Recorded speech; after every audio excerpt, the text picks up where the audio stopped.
Tapos nilagyan ko ng yogurt at konting sugar. Para mag-pink-pink siya, lagyan ko siya ng konting ketchup. Konti lang para siya makulay na parang pink. Ayan. Manok. Ito man yung sauce niya para sa shawarma. Kasi shawarma ang gagawin ko. Yogurt din ito. Tahina, tsaka ketchup. Ayan lang ang dressing ko niya. Handa na siya. Natubo na yung harina na bundo. Abot ng 45 minutes saka ko siya ipurma. Ito ang ihalo ko sa manok niya. Gigisa ko na yung marinated breast chicken na hiniwa ko ng cubes. Kung mahilig kayo ng aos at sibuyas, lagyan nyo. Dito wala lang.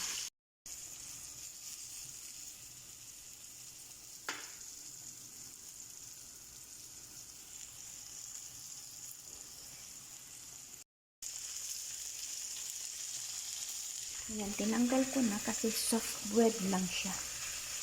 Soft bread. Ayan, binaliktad ko na siya. Tapos baliktarin ko ulit. Kailangan mag-brown.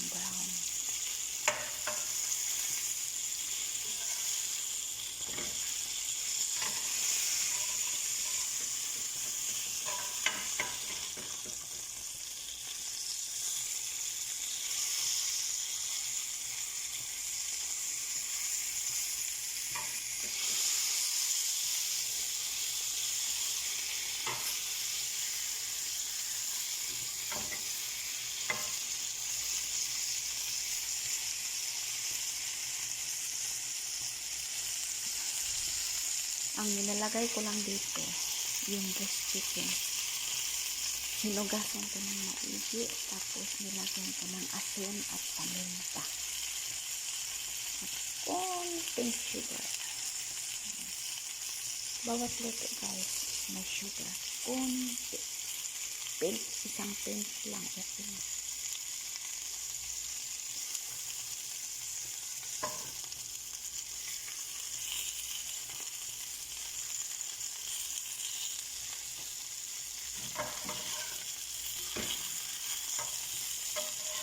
Puti-puti. Dandahan lang apoy para maluto siya masyado. Maluto yung ano.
Nasugaan ko lang siya sa cornstarch. Dapat sana cornstarch, pero walang cornstarch. Harina lang ang nilalagay ko.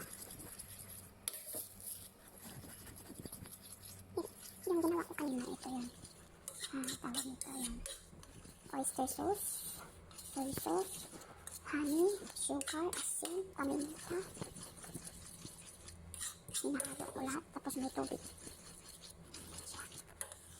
Kung gusto niyo yung mahahang, lagyan yung mahahang. Pero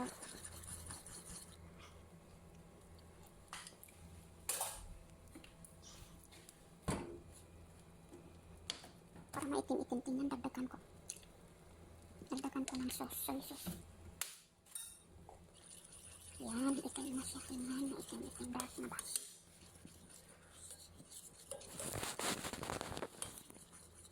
Dagdagan ko pa siya ng tubig guys, kasi dito ko ilalagay yung manok. Kailangan pa siya ng tubig kasi ang manok kailangan maluto. Ayan, dagdagan ko pa yan. Madali pa naman mga steak yung ano.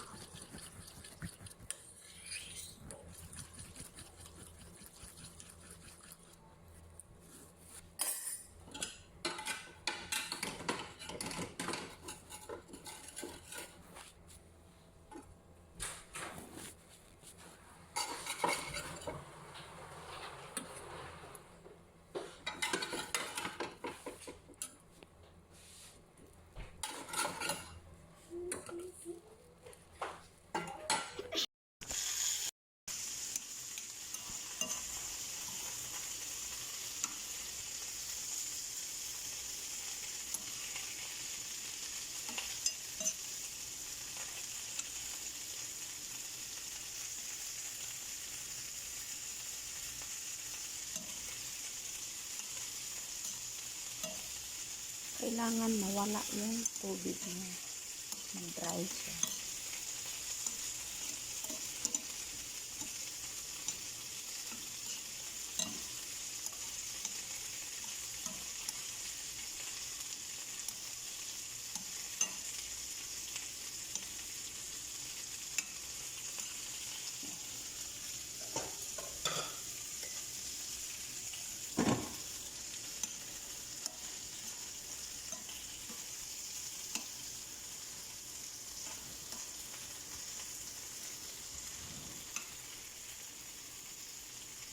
Naluto na siya.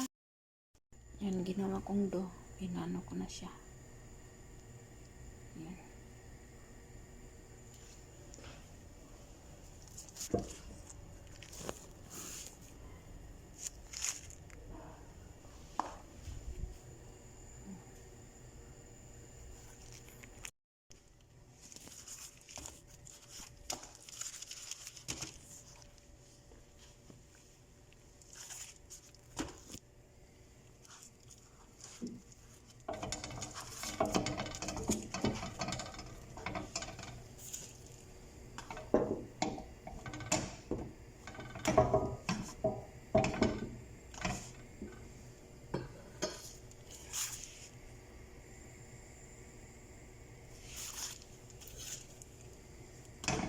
Ito yun naman, ginawa kong dough.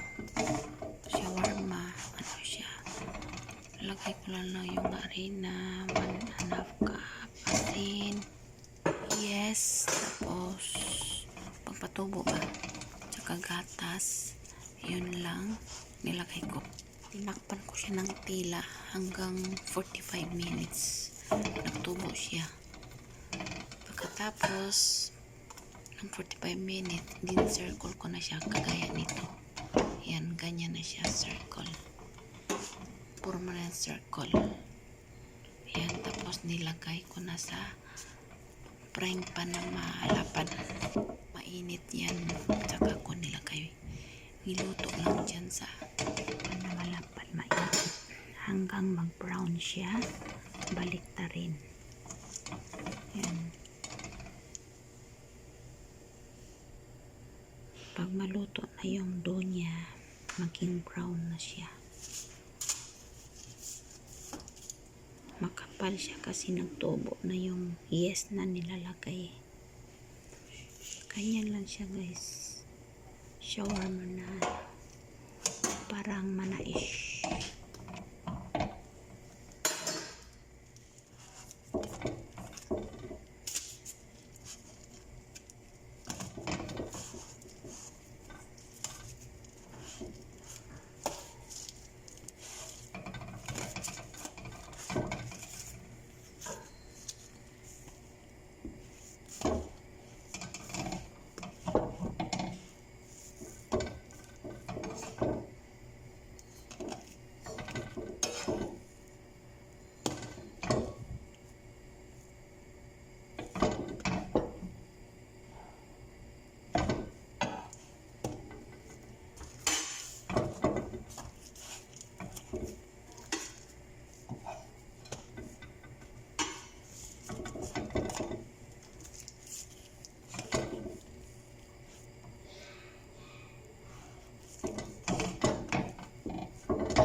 Naka-extra to. Kainin ko yan.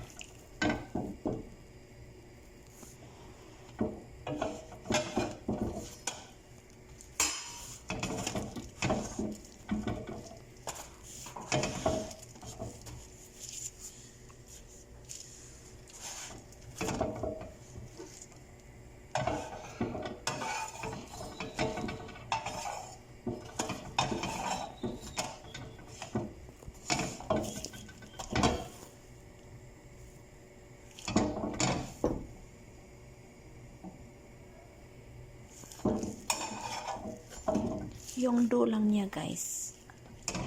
Ano yun? Nilalagay ko isa't kalahati na tasa na harina. 1 teaspoon na baking powder. Tsaka mantika 1 spoon. Tsaka sugar 1 tablespoon.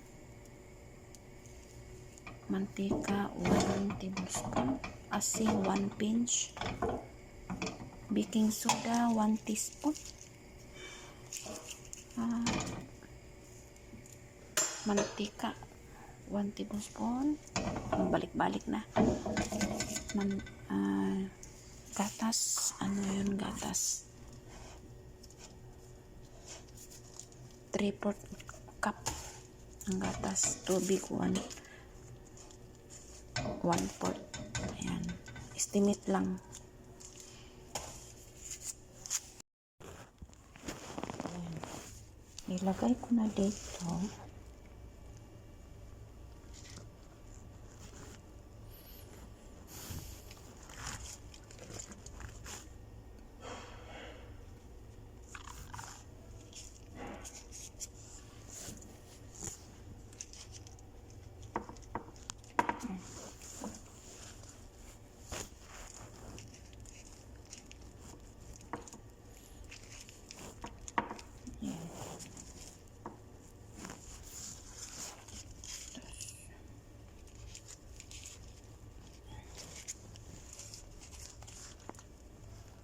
Yan, okay na siya, guys. Ganito lang. Tapos magkuha sila, initin ko lang. Ganyan na nila magkain sila. Oh. Ganyan. Okay? Kainin nila yan. Ganyan lang sila magkain. Okay. Ready to heat na lang yan kasi luto na siya. Iinit na lang yan mamaya pagkakain na ang mga amo. Yan na ang mini shawarma chicken. Vegetables, fruits salad. Spinach, walnuts fried, strawberry, blueberries. Tapos feta cheese. Tapos yung sauce na dito, balsamic vinegar and honey. Itong beans, walnuts, niluto ko siya with honey and balsamic. Niluto ko siya.